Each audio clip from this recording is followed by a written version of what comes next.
दोस्तों नमस्कार, मैं हूं शीतला तिवारी। दोस्तों अब कुंभ मेला जो है वह समाप्ति की ओर है, लेकिन अभी जो है दो स्नान बाकी हैं। एक स्नान जो है 12 तारीख यानी पूर्णिमा का है, और एक स्नान जो है 26 फरवरी यानी जो है महाशिवरात्रि का है। यानी यह दो स्नान जो है 12 तारीख और 26 तारीख का स्नान है। लेकिन इस बार का जो मेला है तो आपने देखा है कि जहां दहशत में लोग आकर के मां गंगा में स्नान किए हैं, उनको डर था। डर ये था कि जो अमावस्या के बाद घटना हुई है, यानी अमावस्या के दिन ही कई घटनाएं छुटपुट घटनाएं हुई, जिसमें कई लोगों की जो है जाने गई, कई लोग घायल हुए, अस्पताल में दवाई चल रही है। यानी अब इस घटना के बाद जो है कुंभ मेला के अंदर जो गंदगी चल रही है, यानी जो गलत कार्य चल रहा है, उसको सुनकर के भी आपके होश उड़ जाएंगे। और यह गलत कार्य जो है कौन कर रहा है यह भी आप समझ लीजिए, वह भी सुनेंगे तो आप दांते तले अंगुली जरूर दबाएंगे, और आपको यह लगेगा कि क्या ऐसा भी मेला में इतना गंदा काम हो सकता है। और इतना गंदा काम जो है यही कि प्रशासन अपने आंखों के सामने करवा रही है। यानी 500 से लेकर 1000 लेकर 2000 लेकर 4000 6000 8000 तक लेकर के, और सरेआम जो है पुलिस के सामने लोग गलत कार्य कर रहे हैं। अब आपके दिमाग में आया होगा कि आखिर ऐसा कौन सा कुंभ मेला में कौन सा गलत कार्य हो रहा है, हमको तो पता ही नहीं है। तो आप जान लीजिए कि गलत कार्य जो है, गलत ही नहीं बहुत गलत कार्य हो रहा है, और वह पुलिस खड़ी हुई है। पुलिस से अगर आप शिकायत भी करेंगे तो पुलिस एक बार इग्नोर करेगी, क्योंकि पुलिस का भी उसमें जो है हिस्सा होगा या डर होगा। तो डर तो हो नहीं सकता, क्योंकि योगी आदित्यनाथ की सरकार है, हिस्सा ही हो सकता है। इसलिए कि अक्सर जो है यूपी पुलिस के ऊपर जो है दाग लगते रहते हैं, कमेंट होते रहते हैं कि यूपी पुलिस ऐसा है वैसा है, इस तरीके से तो करते रहते हैं। तो अब आप समझ लीजिए जो है कि अगर मां गंगा में डुबकी लगाने के लिए आप सोच रहे हैं और आ रहे हैं, तो आप समझ लीजिए कि अगर जानते नहीं है तो आपको जेब ढीली करनी पड़ेगी। मतलब अगर आप गंगा नहाने में जा रहे हैं, डुबकी लगाने की सोच रहे हैं, और खासकर नावों से जा रहे हैं, तो नाव के जो लोग हैं, नाव चलाने वाले जो लोग हैं, वह आपसे सीधे सवाल करेंगे। 5000 7000 8000 15000 जो भी आप दे सकें, एन केन प्रकार किसी भी तरीके से लूट, यह खुलेआम जो लूट है प्रयागराज के महाकुंभ में, वह नाव वाले लूट रहे हैं। वहीं दूसरी ओर जो है, जो बड़ी गाड़ियां हैं, कार ओर की, तो आप देख रहे हैं चारों तरफ सड़कों पे जाम लगा हुआ है। कार ओर की एंट्री मेला क्षेत्र में नहीं है, लेकिन बाइक वही के लेकर के कुछ लोग घुस रहे हैं, लेकिन बाइक भी ज्यादा भीड़ के नाते उनकी भी एंट्री नहीं है। अब इस पर जो है कुछ जो यहाँ के स्थानीय लोग हैं, कुछ बाहरी लोग हैं, वह बाइकर्स गैंग जो है तैनात है, वह बाइकर्स गैंग जो है सक्रिय है पूरे कुंभ में। इस बाइकर्स गैंग का काम यह है कि आपको 1 किलोमीटर जो है बैठा करके छोड़ेगा, या आप कहेंगे कि हमको फला सेक्टर में जाना है, इस जगह स्नान करना है, यहां जाना है, तो आपसे जो है बात हो जाएगी 1500 200 500 1000 1500 3000 2000 का बात हो जाएगी उस स्थान तक छोड़ने तक। उसके बाद बाइक पर आपको बैठाएंगे और ले जाकर के बीच रास्ते में छोड़ करके पैसा लेकर के और चंपत हो जाएंगे। हालांकि कई लोगों को पकड़ा भी गया है, इस मामले में जेल भी भेजा गया है, लेकिन यह बाइकर्स जो गैंग है, यह जो मेला में जो बाहर से लोग आए हैं उनके साथ जबरन वसूली पर जो है लगा हुआ है।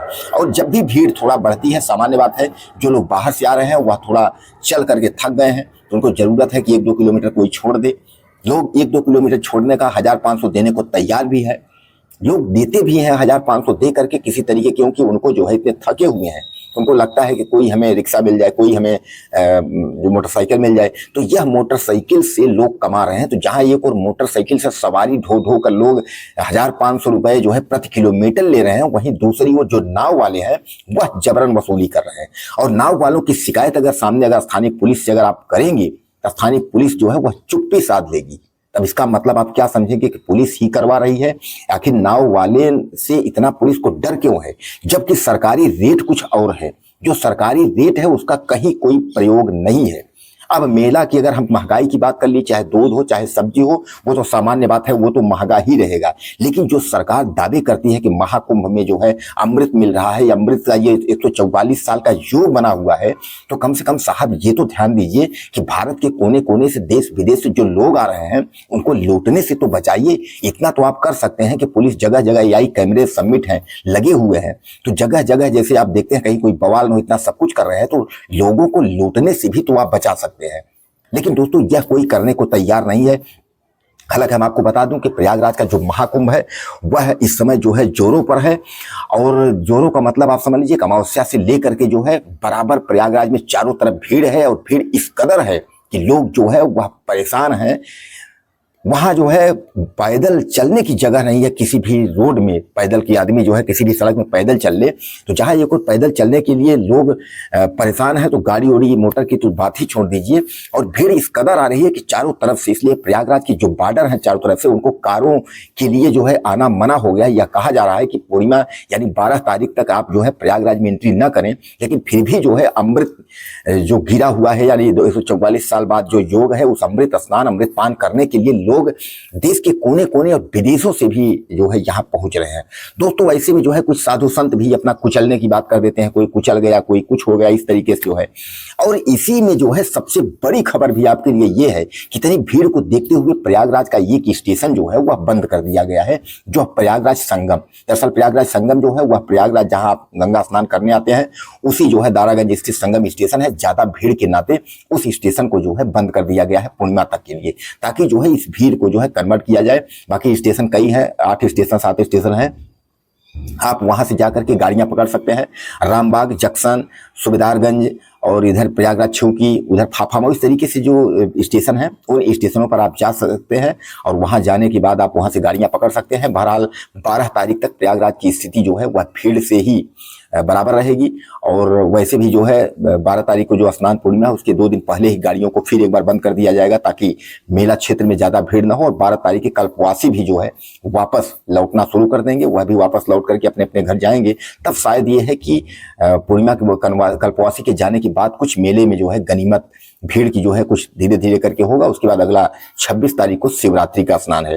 दोस्तों आपको क्या लगता है प्रयागराज इस महाकुंभ के बारे में, और अपनी राय आप मुझे दीजिएगा। यह भी जरूर वीडियो में कमेंट करिएगा कि आप कहाँ से हैं, और जो है अपना नाम और एड्रेस जरूर हमें कमेंट करिएगा, लिखिएगा कि कहाँ से वीडियो देख रहे हैं और आप महाकुंभ में आए कि नहीं आए, भीड़ आपने देखा कि नहीं देखा, इसके बारे में जो है आप मुझे ज़्यादा से ज़्यादा लिखिएगा। अगले वीडियो में फिर मिलते हैं। नमस्कार।